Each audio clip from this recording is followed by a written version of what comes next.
بسم الله الرحمن الرحيم. الحمد لله وكفى وسلام على عباده الذين اصطفى. أما بعد، عن أبي هريرة رضي الله تعالى عنه عن النبي صلى الله عليه وسلم قال: الإيمان بضع وسبعون شعبة أفضلها قول لا إله إلا الله وأدناها إماتة الأذى عن الطريق والحياء شعبة من الإيمان أو كما قال عليه الصلاة والسلام. اللهم صل على محمد كلما ذكره الذاكرون وصل على محمد كلما غفل عن ذكره الغافلون. يا رب صل وسلم دائما أبدا على حبيبك خير الخلق كلهم.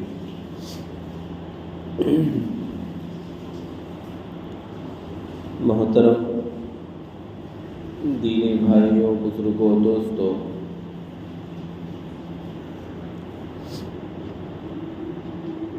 آپ حضرات کے سامنے ایک چھوٹی سی حدیث پیش کی گئی ہے جس کے 3 جز ہیں.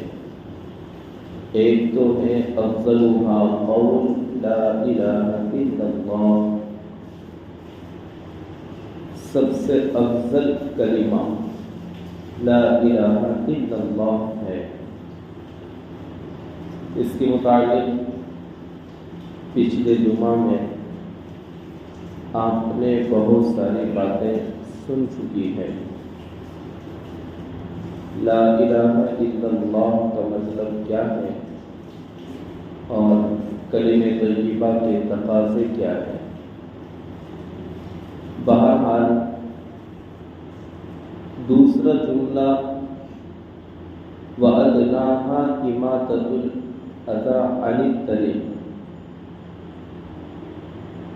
راستے سے تکلیف دہ چیزوں کو ہٹانا. وَأَدْنَاهَا أَفْضَلُهَا لا الہ الا اللہ، اور ادناہا یعنی درمیانی ایمان کا حصہ جسے کہیں گے وہ ہے راستے سے تکلیف دہ چیزوں کو ہٹانا. دینی بھائیوں، بزرگوں، دوستوں، ہم میں سے اکثر اس کو ایمان کا حصہ اور ایمان کا شعبہ قرار ہی نہیں دیتے ہیں. یعنی ہم اس کو ایک معمولی چیز سمجھتے ہیں، حالانکہ معاشرے کا درمیانی مین اصول کیا ہے؟ کسی کو تکلیف نہ دینا، تکلیف سے دوسروں کو بچانا. یہ معاشرت کا اصل پہلو ہے. ہم نماز پڑھتے ہیں، روزہ رکھتے ہیں، اللہ کی عبادت کرتے ہیں، توحید کا اقرار کرتے ہیں، کلمہ پڑھتے ہیں، اس کا ورد کرتے ہیں، لیکن ہماری ذہنوں میں یہی ایمان کے حصے شمار کیے جاتے ہیں. اس کے علاوہ ایمان کے شعبے حصے قرار ہی نہیں دیتے. ہم راستے سے تکلیف سے چیزوں کو ہٹانا ایمان کا حصہ شمار ہی نہیں کرتے ہیں، حالانکہ یہ معاشرے کا مین اصول ہے کہ کسی کو راستے سے تکلیف دینا یہ گناہ کا کام ہے. کسی کو تکلیف پہنچانا، راستے میں کوئی چیز ڈال دینا، لیکن ہم اس کو ایمان قرار ہی نہیں دیتے ہیں. اچھے صف اولیٰ کا اہتمام کرنے والے دین کے داعی، جن کا شمار دیندار لوگوں میں، دیندار طبقوں میں شمار کیا جاتا ہے، لیکن وہ ان چیزوں سے بچتے ہی نہیں ہیں اور وہ اس کو ایمان کا حصہ ہی قرار نہیں دیتے ہیں. آپ کو معلوم ہوگا صف اولیٰ کی اہمیت کیا ہے کہ آپ صلی اللہ علیہ وسلم نے ارشاد فرمایا کہ اگر میں آپ لوگوں کو بتلا دوں کہ صف اولیٰ میں صف اولا کا اہتمام کرنے کا کتنا ثواب ہے، تو تم لوگ ایک دوسرے سے لڑ پڑو گے کہ اتنا زیادہ اس کا ثواب ہے۔ لیکن اگر کوئی بندہ، کوئی شخص اس لیے پہلی صف میں شامل نہیں ہو رہا ہے کہ میرے بھائی کو تکلیف ہوگی، کیوں؟ صف میں جگہ کم ہے، میرے جیسا مضبوط آدمی کھڑا نہیں ہو سکتا ہے، اب اس کو معلوم ہے کہ اگر میں کھڑا رہوں گا تو سامنے والے کو تکلیف پہنچے گی، تو میرا فرض بنتا ہے کہ میں صف اولا کو چھوڑ کر دوسری صف میں شامل ہو جاؤں۔ تو آپ صلی اللہ علیہ وسلم ارشاد فرما رہے ہیں جو بندہ صف اولا کا اہتمام کرتا ہے اس سے کئی زیادہ ثواب دوسرے صف والے کو دیا جاتا ہے۔ وہ کیوں دیا گیا؟ کہ وہ اپنے بھائی کو تکلیف دینے سے بچائے۔ حضرت عبداللہ بن مسعود رضی اللہ تعالیٰ عنہ سے روایت ہے کہ فرماتے ہیں کہ میں آپ صلی اللہ علیہ وسلم کے ساتھ طواف کر رہا تھا، خانہ کعبہ کا طواف کر رہا تھا، تو آپ نے ارشاد فرمایا کہ کعبے کی حرمت، کعبے کی عظمت بہت بلند ہے، بہت عالی شان ہے، کیوں؟ اللہ کا گھر ہے، لیکن اس سے کئی زیادہ مومن کی عظمت بڑھی ہوئی۔ پھر آپ نے فرمایا اس سے کئی زیادہ عظمت مومن بندے کی ہے، کیونکہ وہ ایمان والا ہے۔ اب بتائیے، ایمان والے بھائی کو تکلیف پہنچانا کتنا بڑا گناہ ہے۔ آپ صلی اللہ علیہ وسلم کے دربار میں ایک مرتبہ اعمال حسنہ اور اعمال سیئہ کو پیش کیا گیا۔ اب قیامت تک کے آنے والے نیک اعمال کو اور قیامت تک کے آنے والے بد اعمال کو، برے اعمال کو آپ صلی اللہ علیہ وسلم کے سامنے پیش کیا گیا۔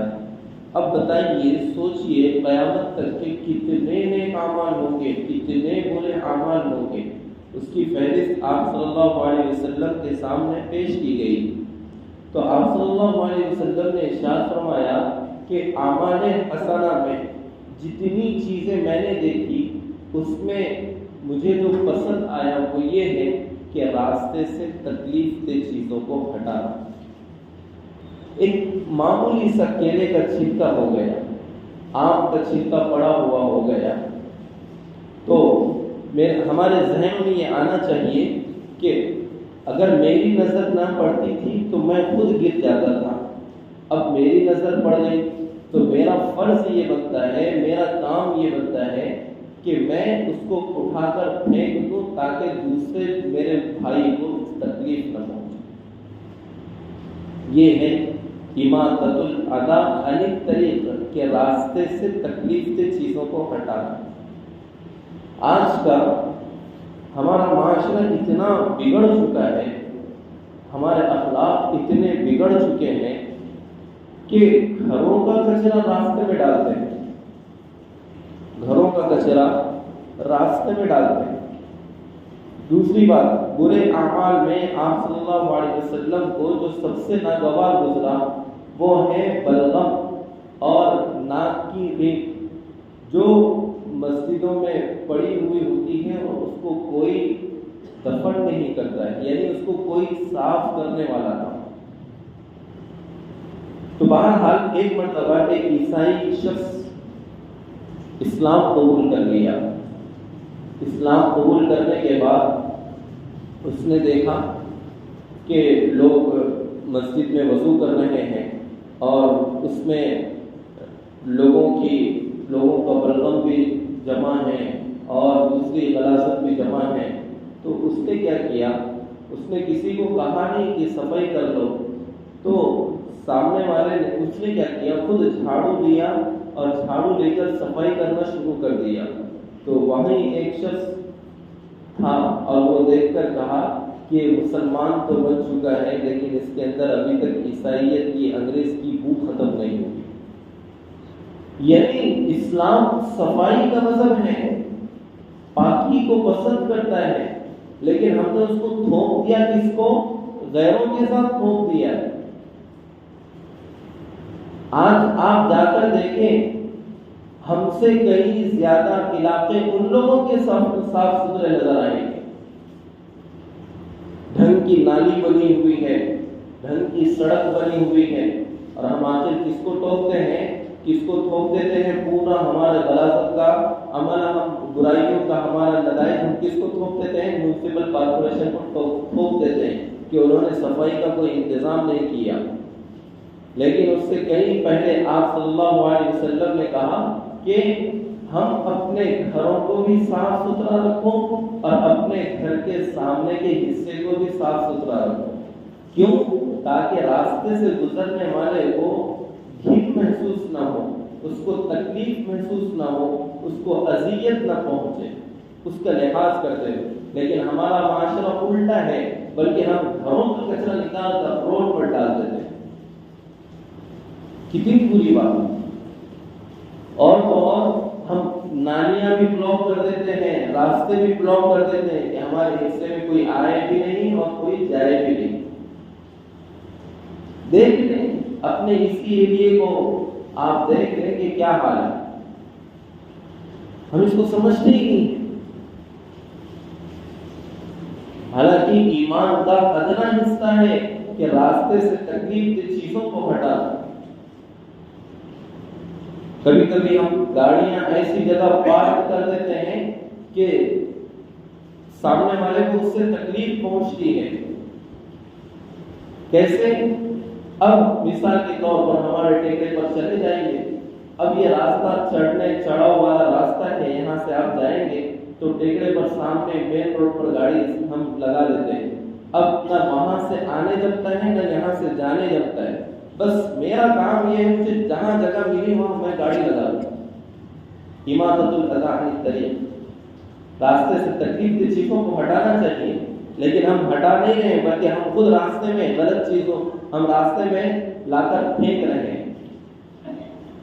ہم اس کو ایمان کا شعبہ قرار ہی نہیں دیتے، اور بس ہماری مسلمانی ہم وہیں بتا دیتے ہیں کہ ہم پکے سچے مسلمان ہیں. کسی نے کچھ کہہ دیا تو اس کے آنکھ پر چڑھ جاتے ہیں، کسی نے کچھ بول دیا تو اس کو مارنے کے اوپر تل جاتے ہیں، لیکن ہم اپنی غلطی تسلیم کرنے کے لیے تیار ہی نہیں ہیں. حالانکہ آپ صلی اللہ علیہ وسلم نے راستے کے حقوق بھی بتلائے. راستے کے حقوق میں سب سے پہلا حق یہ ہے غض البصر، نظروں کی حفاظت. سب سے پہلا حق یہ ہے. اب نظروں کی حفاظت میں 3 فائدے لکھے محدثین نے. غض البصر یعنی اپنے نظروں کی حفاظت، یعنی نظروں کو جھکانا، اس کے بھی 3 فائدے ذکر کیے گئے. ایک تو یہ ہے کہ بندہ غیر محرم کو دیکھنے سے بچ جاتا ہے، ایک فائدہ. دوسرا فائدہ یہ ہے کہ اگر وہ نیچے دیکھ کر چلے تو راستے میں اگر کوئی تکلیف دہ چیز اس کو نظر آئی، کانٹا ہو، پتھر ہو، یا کیلے کا چھلکا ہو، یا آم کا چھلکا ہو، اسی طریقے سے کوئی بھی اور چیز ہو جو لوگوں کو تکلیف دہ چیز دینے والی ہے، وہ اس کو ہٹاتا ہے. دوسرا فائدہ. تیسرا فائدہ یہ ہے کہ وہ لوگوں کے لیے راستے کو ہموار کر دیا ہے. جانے والے کو اب اس کے آسانی پیدا ہو جاتی ہے. اب جب جانے والے کو آسانی ہو جائے تو وہ خود چلتے چلتے دعا دیتا ہے کہ اللہ بھلا کرے کہ جس نے راستے کو صاف کر دیا ہے. اللہ بھلا کر دے کس نے راستے کو صاف کر دیا. اس کی یہ دعا دینا ہی ہمارے لیے کافی ہے. ہمیں دعا کے لیے کہنے کے لیے ضرورت نہیں پڑے. ہم جاتے ہیں عاملوں کے چکر میں، مولاناؤں کے پاس آتے ہیں کہ ہم پریشان ہیں، فلاں مصیبت ہم پر آ گئی ہے، دعا کا ہمارے لیے اہتمام کیجیے، ہمارے لیے دعا کیجیے. ہم ایسا کام کریں کہ لوگ ہمیں دعا دینے والے بنیں. اب جب وہ سامنے والا صرف اتنا جملہ کہہ دیا کہ اللہ تیرا بھلا کر دے، اب فرشتوں نے اس وقت آمین کہہ دیا ہو تو بتائیے اللہ کے اس کے لیے بھلائی کا انتظام نہیں کریں گے؟ اب بھلائی میں ساری چیزیں آ گئی، اگر بیمار ہے تو اس کو شفا عطا فرما دے، اور مصیبت میں مبتلا ہے اس کو پریشانیوں سے اللہ اس کو نجات دے دے، کتنا فائدہ ہے۔ تو راستے کے حقوق میں سب سے پہلا حق یہ ہے کہ غض البصر، کہ نیچے دیکھ کر چلے، جس سے اپنے آپ کی نگاہیں کو نیچی رکھے۔ جب ہمیشہ انسان کی نگاہ نیچی ہو جائے گی تو کبھی کسی غیر محرم کی طرف نظر اٹھا کر بھی نہیں دیکھے گا۔ راستے کا دوسرا حق یہ ہے کف الاذی، تکلیف دہ چیز سے اپنے آپ کو بچانا اور تکلیف دہ چیز کو راستے سے ہٹانا۔ راستے کا حق ہے، ہم یہ سمجھتے ہیں گاڑی بھگا دینا راستے کا حق ادا کر لینا ہے، نہیں، تکلیف دہ چیزوں کو ہٹائیں۔ ہم اپنی گاڑی کو ایسی جگہ پارک نہ کریں کہ سامنے والے کو تکلیف پہنچے۔ اب ایسا ہوتا ہے کہ اگر پارکنگ میں گاڑی بھی لگی ہوئی ہو، اگر پارکنگ کا ایریا بھی بنا ہوا ہو اور پارکنگ میں کسی نے ٹو ویلر پارک کر دیا ہو، اب پیچھے سے فور ویلر آیا اور وہ ٹو ویلر کے ایک دم سامنے لگا دیا ہو، اب بھلا بتائیے کہ وہ ٹو ویلر اپنی آسانی سے نکال سکتا ہے؟ نہیں، بلکہ جب تک کہ وہ فور ویلر نہ نکل جائے، جب تک کہ وہ اپنی ٹو ویلر نہیں نکال سکتا ہے، چاہے وہ فور ویلر والا کتنا بھی نیک کام کرنے کے لیے یہاں پر آیا ہو، اللہ کی عبادت کرنے کے لیے کیوں نہ آیا ہو، یہاں تک کہ مسجد میں نماز جمعہ پڑھنے کے لیے کیوں نہ آیا ہو، لیکن اس نے اپنے مسلمان بھائی کو تکلیف پہنچایا۔ ابھی بتایا کعبے کی حرمت مومن کے عزت سے کئی زیادہ عظمت والا ہے، یعنی کعبے کی حرمت اتنی نہیں ہے جتنی مومن کی عظمت ہے۔ حدیث کے اندر آپ صلی اللہ علیہ وسلم نے ارشاد فرمایا، اس لیے میرے بھائیوں، بزرگوں، دوستوں، ہم اس ایک علاقے میں رہتے ہیں، ہم اس چیز کو سمجھنے کی کوشش کریں۔ میری ذات سے کسی کو تکلیف نہ پہنچے۔ اگر بندے نے، انسان نے یہ ٹھان لیا کہ میری ذات سے اب کسی کو تکلیف نہ پہنچے، تو اسے کسی میونسپل کارپوریشن کی ضرورت نہیں ہے کہ وہ اس کے گھر کے سامنے کی صفائی کر لے، بلکہ وہ خود اپنے گھر کے سامنے کی صفائی کرے گا، نالی کی صفائی کرے گا، اپنے سڑک کی صفائی کرے گا۔ اسے سڑک بنانے کی ضرورت نہیں پڑے گی، اسے اپلیکیشن دائر کرنے کی ضرورت نہیں پڑے گی کہ میری سڑک خراب ہے، میرا چمبر خراب ہے۔ وہ خود اگر اپنے گھر کا جتنا ایریا ہے اس کو صاف کر لے گا تو صفائی کے مسئلے خود بخود حل ہوتے چلے جائیں۔ تیسرا حق یہ ہے کہ سلام کا جواب دینا۔ راستے کے حقوق میں سے سلام کرنے والے کو سلام کا جواب دینا، اور چوتھا اور پانچواں حق یہ ہے کہ امر بالمعروف اور نہی عن المنکر کرنا، یعنی بھلائی کا حکم دینا اور برائیوں سے روکنا، کیونکہ مومن کی شان یہ ہے کہ وہ ہر وقت دین کا کام کرنے والا ہے۔ اس لیے اگر ہم راستے پر ہیں تو ہمارا فریضہ بنتا ہے کہ ہم لوگوں کو بھلائی کی طرف دعوت دیں اور برائی سے روکیں۔ آج تو معاشرہ اس کے برعکس نظر آ رہا ہے، وہ خود راستے میں برائی کرنے کے لیے بیٹھا ہوا ہے۔ آپ دیکھیں کتنے لوگ بیٹھے ہوئے چوراہے پر نظر آئیں گے، ہوٹلوں پہ، پان پٹی پر، چبوتروں پر، کیا کوئی نیک کام کرنے کے لیے بیٹھے ہوئے ہیں، کوئی امر بالمعروف اور نہی عن المنکر کرنے کے لیے بیٹھے ہوئے؟ نہیں، بلکہ وہ خود برائی کرنے کے لیے بیٹھے ہوئے ہیں۔ اس لیے ہم اپنے معاشرے کی فکر کریں۔ یہ معاشرت کا اصل اصول ہے کہ دوسروں کو تکلیف نہ پہنچائے۔ ہم صرف یہ سمجھتے ہیں کہ نماز عبادت ہے، روزہ عبادت ہے، بس ہم نے اس چیز کا اہتمام کر لیا، گویا کہ ہم اللہ کے فرائض کو ادا کر لیے۔ نہیں، بلکہ معاشرے کا اصل اصول یہ ہے، اللہ کی عبادت اسی وقت قابل قبول ہوگی جب ہم دوسروں اپنی ذات سے دوسروں کو تکلیف دینے سے بچائیں۔ ہم ادھر اللہ کی عبادت کر رہے ہیں اور باہر نکل کر گالی گلوچ کر رہے ہیں، دھوکہ دہی دے رہے ہیں، دوسروں کو تکلیف پہنچا رہے ہیں، بھلا وہ ہماری عبادت کیسے قابل قبول ہو سکتی ہے؟ اس لیے مسلمانوں کی ان چیزوں سے بچنا چاہیے۔ اور چھٹا حقوق راستے کا یہ حق ہے کہ بھٹکے ہوئے کو راستہ بدلانا۔ اگر ہم ان 6 چیزوں کا اہتمام کرتے ہیں تو ہمارا حق ہے کہ ہم راستے پر بیٹھیں، ہم راستے پر رہیں۔ اگر ہم 6 حقوق راستے کے ادا کرتے ہیں، جس طریقے سے ماں باپ کے حقوق ہیں، پڑوسیوں کے حقوق ہیں، رشتہ داریوں کے حقوق ہیں، اسی طریقے سے آپ صلی اللہ علیہ وسلم نے راستے کے حقوق بھی بتائے۔ تو 6 حقوق آپ کے سامنے راستے کے پیش کیے گئے، جن میں ایک یہ ہے کہ اپنی نظروں کی حفاظت کرنا، اور دوسرا یہ ہے کہ تکلیف دہ چیزوں کو ہٹانا، تیسرا یہ ہے کہ سلام کا جواب دینا، چوتھا اور پانچواں یہ ہے کہ نیکی کی دعوت دینا اور برائیوں سے روکنا، نمبر 6 پر یہ ہے کہ بھٹکے ہوئے کو راستہ بتلانا۔ اگر ہم ان 6 حقوق کا اہتمام کرتے ہیں تو ہمیں حق ہے کہ ہم راستے پر بیٹھ سکتے ہیں۔ نہیں کر سکتے ہیں، اگر ان حقوق کو ادا نہیں کر سکتے تو ہمارا کوئی فریضہ نہیں ہے کہ ہم راستے میں بیٹھے رہیں۔ اگر ہماری نسلوں کی حفاظت نہیں ہوتی ہے تو حق نہیں بنتا ہے کہ ہم راستے پر ٹھہرے رہیں۔ آج تو نوجوان طبقہ اسی لیے ٹھہرتا ہے راستے کے بیچ میں کہ وہ غلط نظر جمائے، ہماری ماں بہن مسلم بھائی بہنوں اور بیٹیوں کو دیکھے، تاکہ جس کی وجہ سے اس کو وقتی طور پر سکون حاصل ہو۔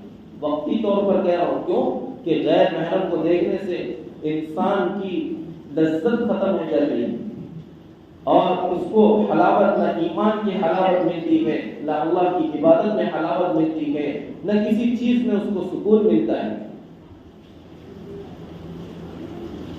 تو بہرحال ان ساری چیزوں کا اہتمام کریں۔ اور ایک چیز یہ ہے کہ مسلمانوں کو تکلیف پہنچانے کے سلسلے میں راستے کو بند کرنا، ایک تو ہے گاڑی کے طریقے سے راستے کو بند کرنا، اور ایک دوسرا طریقہ جس سے ہمارا مسلم معاشرہ اس میں عام طریقے سے مبتلا ہے کہ ہمارے گھر کے کوئی پروگرام، چاہے کسی بھی طریقے کا کوئی پروگرام ہو، اور ہم نے اس کو سامنے منڈپ ڈال دیا، جس کی وجہ سے نہ ادھر سے ادھر آنے والا ادھر آتا ہے، نہ ادھر سے ادھر جا سکتا ہے۔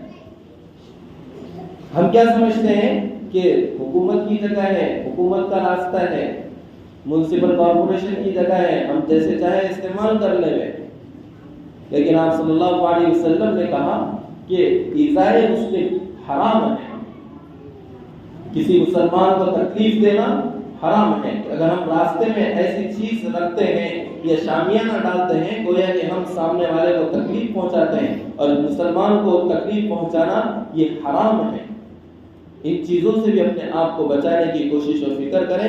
دعا کریں کہ اللہ تبارک و تعالی ہم سب کو کہیں سنی باتوں پر عمل کی توفیق نصیب فرمائے۔